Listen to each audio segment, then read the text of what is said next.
paano tayo makahuli ng alimango ngayon. Tambak yung ano dito, yung mga nakalutang na basura. Ayan o. Yan, isa po itong ano, ilog. Ilog to na maraming alimango yun dito. Maraming basura dito ngayon. Yan, tambak sa gilid. Dito meron din o. Yan, meron din dito. Marami din dito sa gilid-gilid no. Yun yung pinakamarami doon no. Kaya ngayon, yun yung lilinisin namin. Wala munang alimango ngayon. Wala munang huli. Kailangan natin maglinis-linis ngayon ng mga ano dito, mga basura.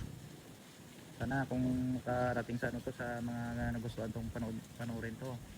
Baka naman diyan. Unahin ko muna to. Pasunod na araw pa ko siguro makapanghuli pag naubos ko to. Mga ganito, mga plastic. Mga plastic. Bali ilalagay ko lang to sa sako. Sako ko lang. Makapuno na itong mga isang sako. Marami-rami na rin basura to.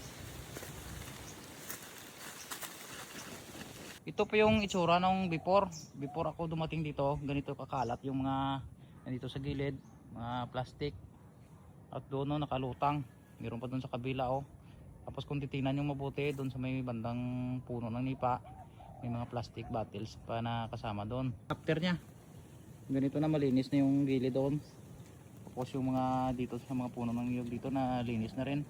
Pati itong nakatambak dito kanina nalinis na. Ito na yung kalabas niya, di ba? Maganda tingnan. Yan. Masarap namang huli ulit ng mga limango dito at saka isda. Maraming salamat po.